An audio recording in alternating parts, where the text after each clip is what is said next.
Good afternoon, everyone. And I would like to thank the organizers for giving me the opportunity to present my research. So, the topic of my presentation is the research of history, the resonance of history, flute instruments in ancient Indian art reliefs till 7th century CE. I will show the analysis of the instruments portrayed in the ancient art reliefs of India. This work will cover the time spent from 1st century BCE till 7th century CE. This is just to give a short glimpse of the things which I will touch upon. So in this map, you can see all the ancient sites. The sites that I will be discussing are spread across different regions. Some are in central part of India, some are in the south, and some are in the north. However, Gandhara is not a part of present-day India. These are the Indus Valley civilization sites. This is Chahundaro. This is Mohenjo-daro. I will also talk about very shortly about the Indus Valley civilization sites. Okay, so these are the examples of modern flutes. Usually it is made of bamboo, but material can vary. Nat Shastra, the ancient literary source dated around 1st century BCE, talks about flutes made of red sandalwood, black wood, cane, ivory, bronze, silver, and gold also. Literary sources mention variety of names of the flutes like Venu, Vamsi, Basuri, Murli, and so on. Generally, Indian musicians prefer bamboo due to the tonal and musical attributes of these materials. It is played in two ways, either vertically or horizontally. And in our analysis, you will see that it is showed played everywhere horizontally. So this is the modern picture of flute player playing the flute, and this is the earlier picture belongs to 5th century CE. In both of the picture, you can see the technique of holding and playing the flute remains the same. Both players are blowing the air across an embouchure hole. So you can see the way of holding and playing the flute is almost exactly the same. These are the literary sources: Natyashastra, Brihadeshi, Amarkosha, and Sangeet Ratnakar. So these texts mention the ancient names of the flutes and their context where it should be used. In the secondary sources, very little work have been done on this instrument. Only few scholars in 1950s have examined it, but again not in detail. Okay, moving towards the depiction in artworks. So the first evidence of flute comes from central part of India, site Nagar, dated around 1st century BCE. In the relief, you can see the musical orchestra performing the music and the flute player is playing the transverse flute. The flute is parallel to the lip and making a slight angle. Another example is from Sanchi, again in central part of India. The scene here represents the king in Toraj, which is making music and moving to worship the Bodhi tree where Buddha got enlightenment. Here also the transverse flute have been showed. So in the zoom, you can see it here. The other example also comes from the same time period site, Orissa, and this is from the Rani Gumfa cave. The female lute player is playing the long transverse flute. It is important to note that before 1st century BCE, there is no evidence of the flute has been found so far. So it is started to appear only from 1st century BCE.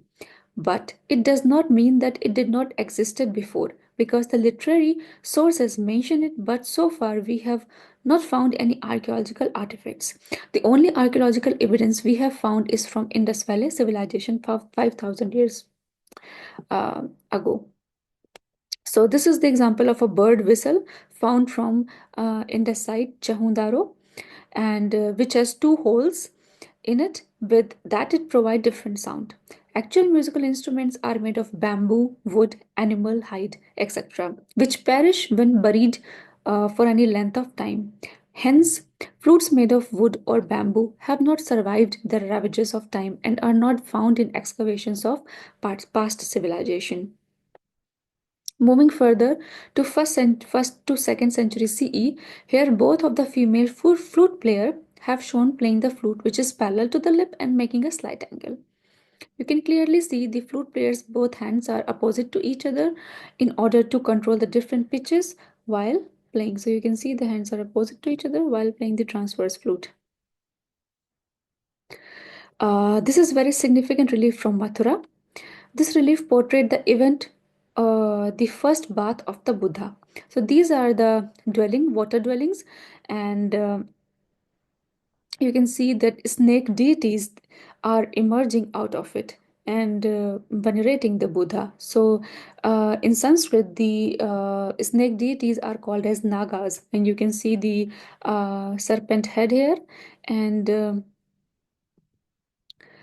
in and above in the sky, the heavenly musical instruments appeared, which marked the significant event of bath. So this is the only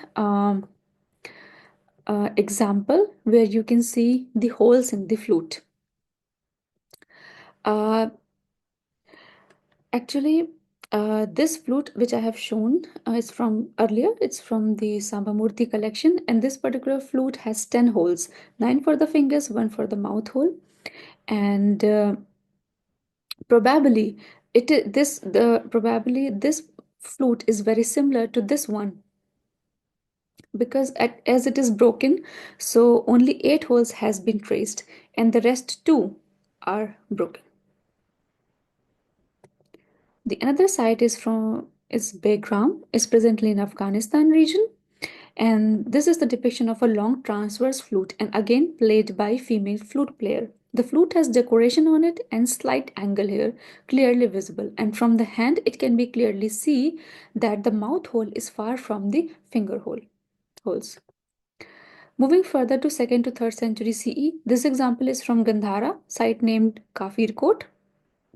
The scene represents the Naga, the snake deity king, is sitting in the middle, surrounded by the snake musicians, the Naga musicians playing music for entertainment, and you can see all of them has the snake hood behind. And here is our flute player playing among the orchestra. These reliefs are from Amravati, 2nd to 3rd century CE. This site is in the southern part of India. And this site was the hub of the foreign culture in ancient times. From here too, the evidence of flute played in the orchestra music by female musicians have been shown. This particular scene represents the heaven where the human king Mandhatar and the heavenly king god Indra has been shown seated together in heaven, and the heavenly nymphs are playing musical orchestra for their entertainment. And here too you can see the dancer is performing and the flute player is playing among the musical orchestra in the orchestra. These paintings are from Ajanta. The cave site is located in Maharashtra. The painting is around 5th century CE. The scene represents this particular scene represents the famous story of Mahajanak Jatak, where the king wants to renounce the word, and so the queen arranges the musical orchestra and the this beautiful dancer, so to allure the king, so he will change the idea of renouncing the word. Here again the music has been used for entertainment.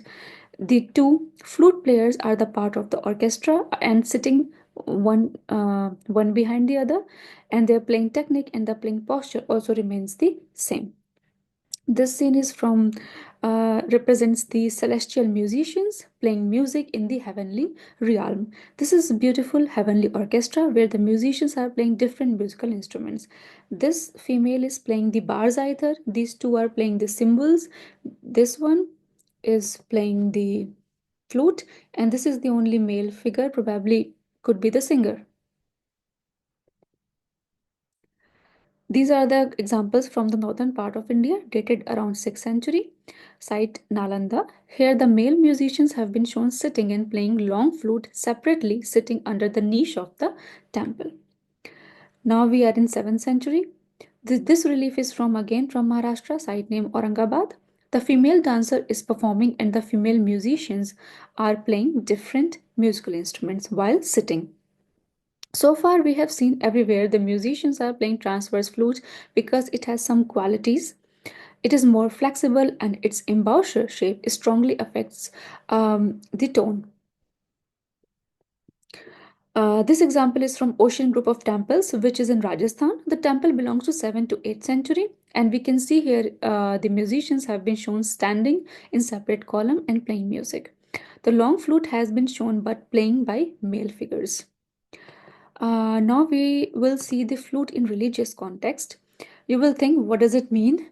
Actually, in literary sources, this has been mentioned that when God Krishna started to play the flute, all the girls were get enchanted by the sound and left their all work, house chores, and become to him and to come to him in order to listen to his flute.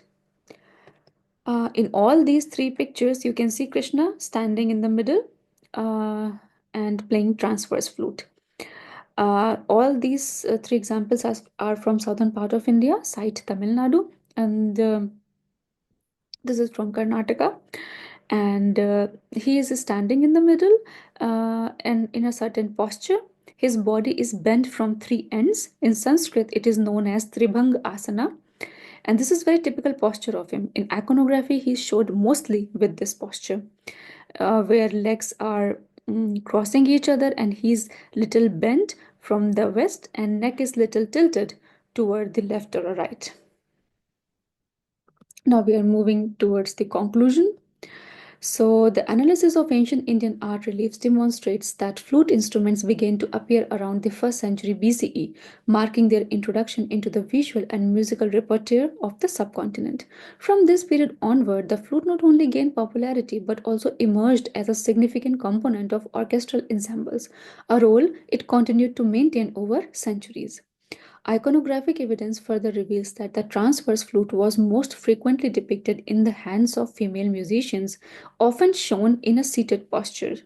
Variations in flute size, as depicted in reliefs, correspond with later textual references such as Sarangdev's Sangeet Ratnakar, a text which is dated around 13th century CE, which record as many as 18 types of flutes distinguished by their structural features. Such observations suggest that a wide variety of flutes were in use during ancient orchestral performances, highlighting both musical sophistication and cultural diversity. From the 9th to 10th century CE, the flute's role shifted dramatically with the rise of God Krishna's iconography, transforming from an orchestral instrument into a central symbol of devotion and cultural identity. Ultimately, the flute in ancient reliefs reflects not only music and performance but also the moods, values, and spiritual life of its time. This study underscores the importance of examining musical instruments in art historical context. Such analysis not only reconstructs the history of performance practices but also illuminates the values, aesthetics, and spiritual narrative of the society that produced them. By gathering and contextualizing these fragmented visual and textual evidences, this research brings together a more integrated understanding of the history of the flute in India and its evolving significance between the 1st century BCE and the early medieval period. Thank you.